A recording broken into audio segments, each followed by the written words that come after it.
All right, everybody. As you very likely know, and as Emily reported yesterday, Donald Trump, former president and current Republican frontrunner, has been indicted again. We learned this first from his own Truth Social. We do have more details, though, this morning that we wanted to share for you. So Ryan and I thought we would jump on and give you the very latest of everything that we know. So let me start with some of the ground that Emily covered yesterday, just in terms of the charges. Let me pull this up. This is per CNN, as far as we know, because we haven't, hasn't been unsealed. We haven't seen the official documents. But according to Trump's lawyers, he is facing 7 different charges. One of those charges is under the Espionage Act. He's also facing charges of obstruction of justice, destruction or falsification of records, conspiracy, and false statements. There's a reporter at the New York Times who was also pointing out the significance that his lawyer mentioned Section 1512, witness tampering or other means of obstructing a criminal proceeding. So you've got charges, Ryan, related both to the crime and then also here to the cover-up, which we've got a lot of information and we've had a lot of reporting on, some of the methods that may have been used to try to cover his tracks here. Right. And so that seems to be the problem. And so we don't have our right-wing co-hosts here, so maybe I'll try to take some... You're going to play the role. Play some of the right-wing views here. But so the best defense of Trump, I think, is if you start from the premise that he violated the Espionage Act, the best defense of him is that the Espionage Act itself is unconstitutional. This is a World War I era law that criminalizes the possession or the discussion or the sharing of classified information. And Daniel Ellsberg has made, and a lot of other kind of civil liberties attorneys have made the argument that there is no way that the government can strip your First Amendment freedoms just because you work for the government. It's kind of a radical argument, and I think it might be hard for people to get their heads around. But what he says is that, for the nation's entire history, basically, the government is entitled to try to keep secrets, and the government is entitled to fire people who share its secrets. The government is entitled to not hire them, to dock their pay, to maybe even claw back some of their other pay. It may strip their pension, all sorts of administrative remedies, but is not allowed to criminalize what otherwise is just protected First Amendment activity. We think that, First Amendment activity is kind of protected for journalists, but of course there is no distinction in the First Amendment between journalists and other citizens within the United States. Now, Trump gets into trouble, even if you believe that, though, with this destruction of records and the other willful things that he was doing. So I'm curious for your take here on the comparisons to Delaware and to Joe Biden, because that you're seeing a lot from the right that this happened the exact same day that there was a Fox News report that the confidential human source had told the FBI that Biden had taken or the $5 million bribe, or that's what this, we can get into that. That's what this Burisma executive was telling this confidential human source. Same day that happens, this happens, and Biden has not been indicted himself. But there are some, non-trivial distinctions between what Trump did and what Biden did. So I'm curious for your take on this argument from the right that this is not applying the rule of law, because the left argument is, nobody's above the law. And the right is saying, then why is Biden above the law?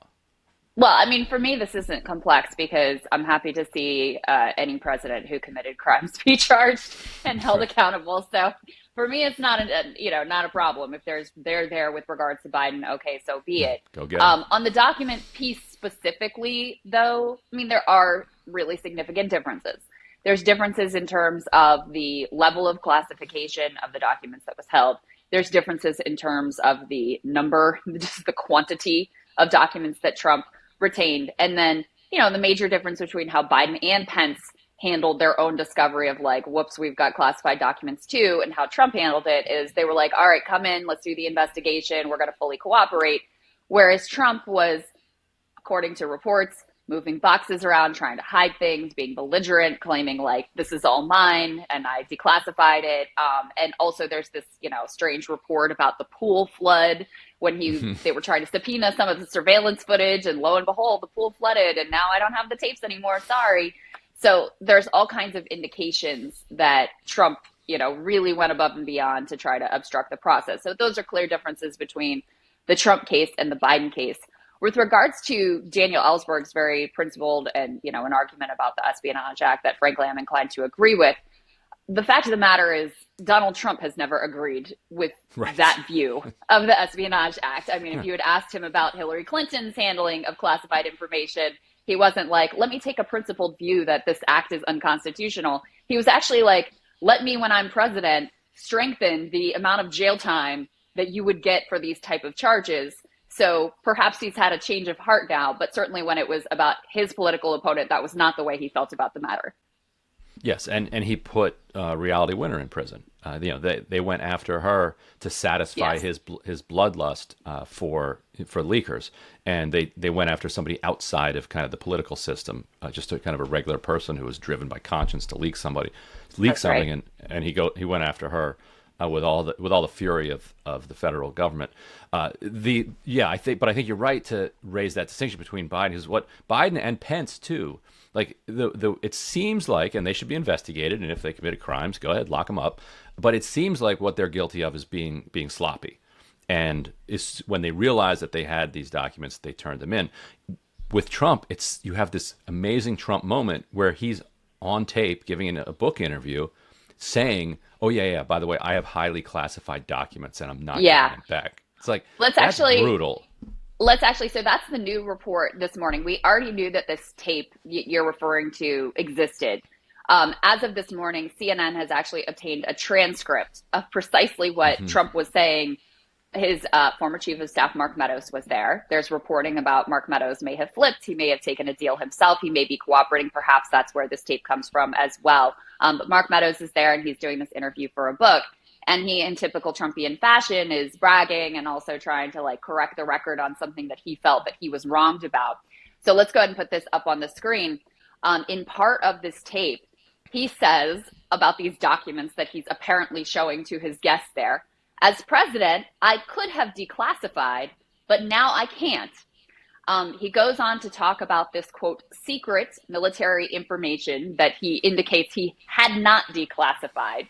And he says, secret, this is secret information. Look at this. This was done by the military and given to me.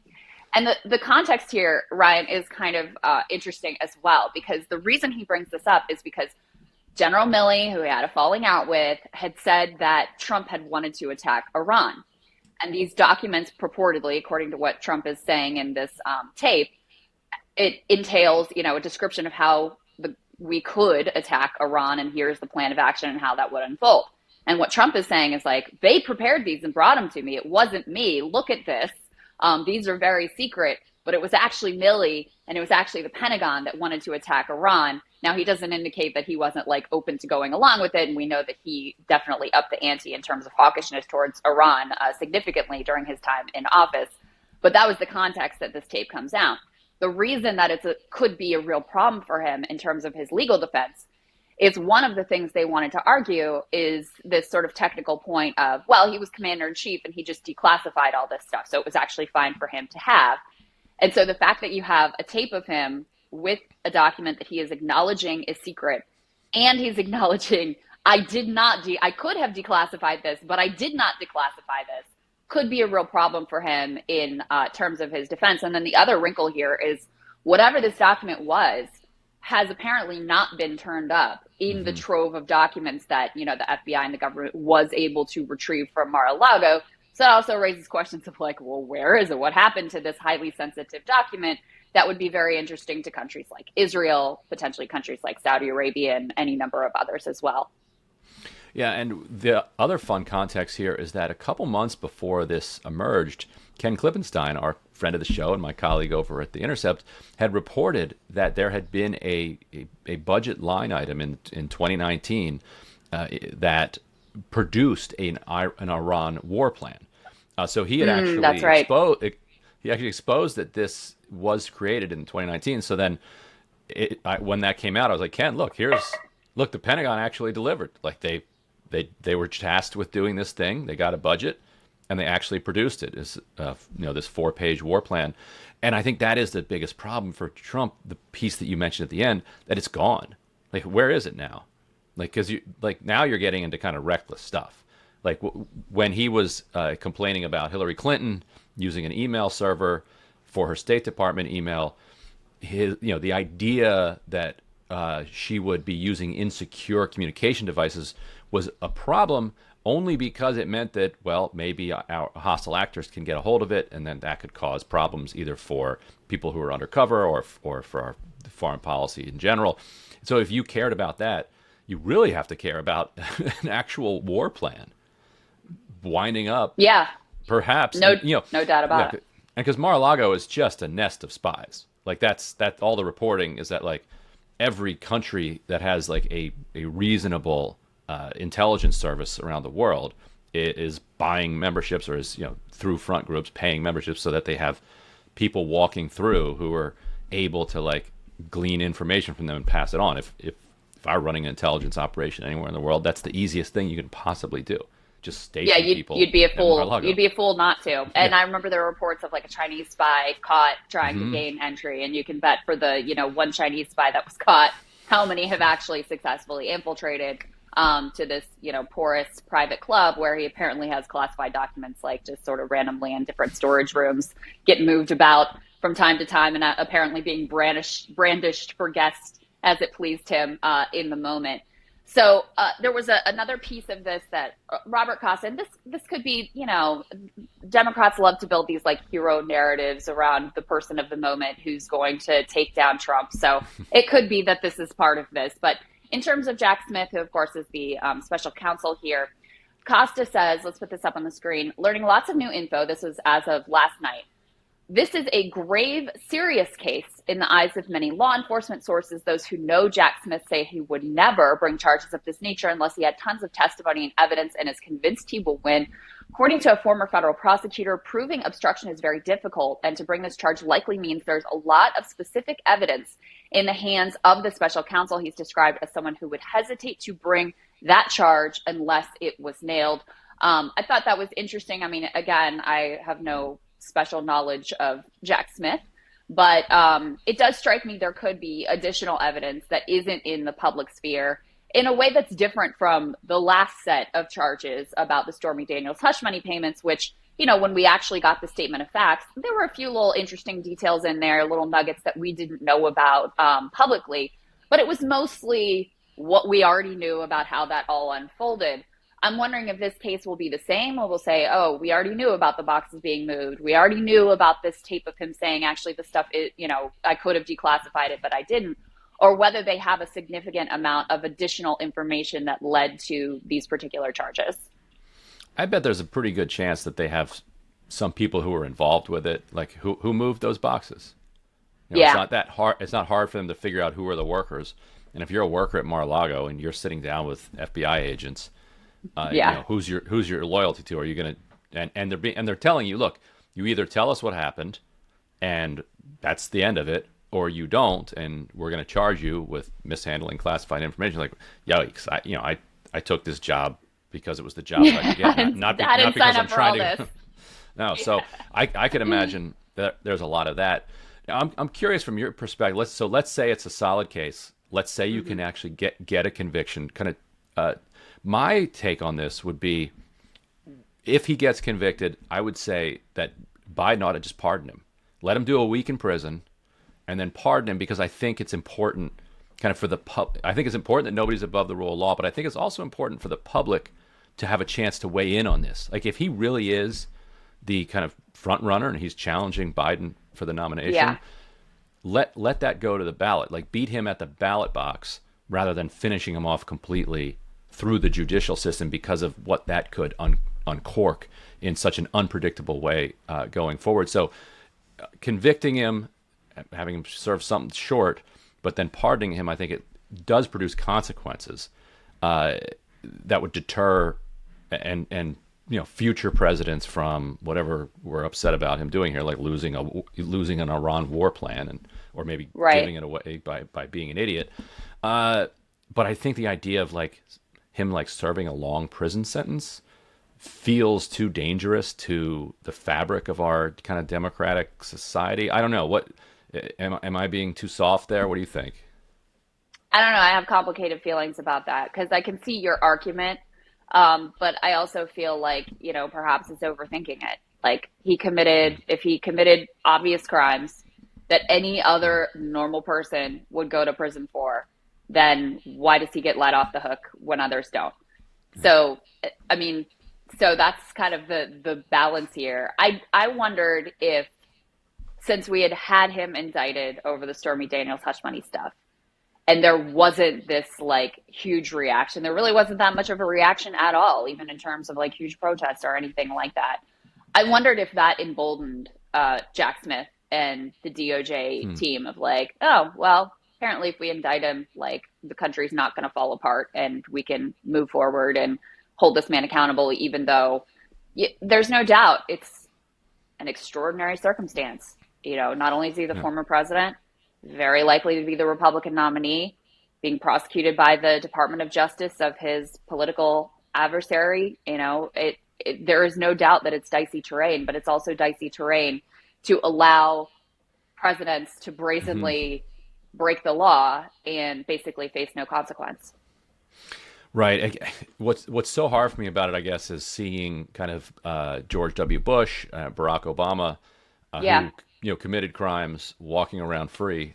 Yep. Trump is a flagrant breaker of all sorts Right. of laws.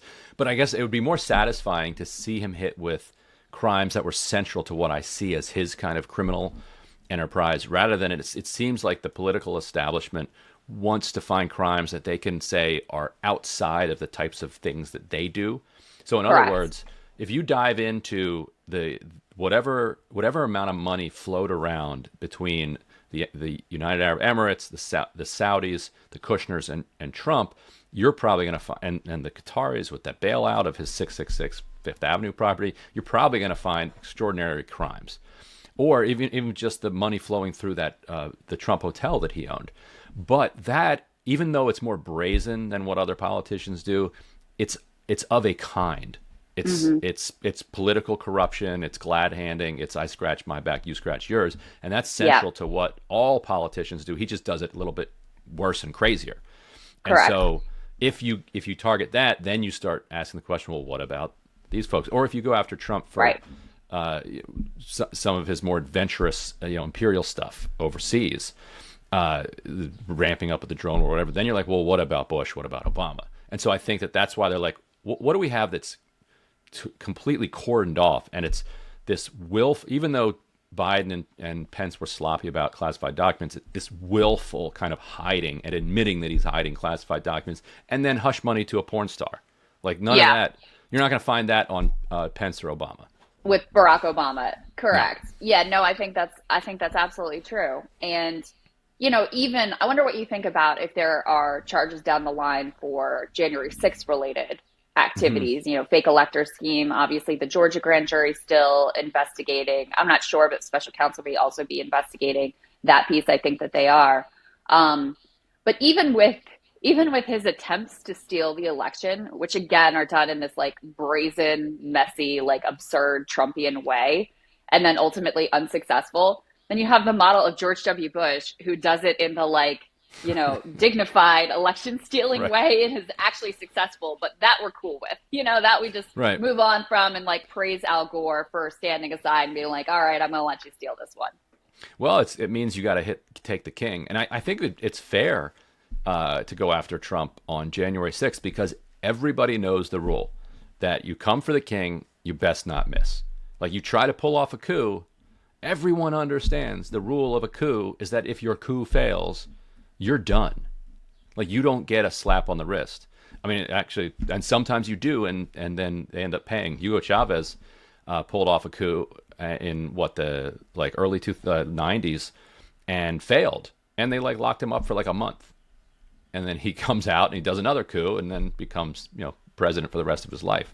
Like, I think it is fair for a political system to say that if you try to pull something like that off and you fail, then you're screwed. Like we're coming for you. If you pull it off like George W. Bush, then you win. What are you gonna do? Yeah, that's how it works. Yes. You're just gonna pretend like you won.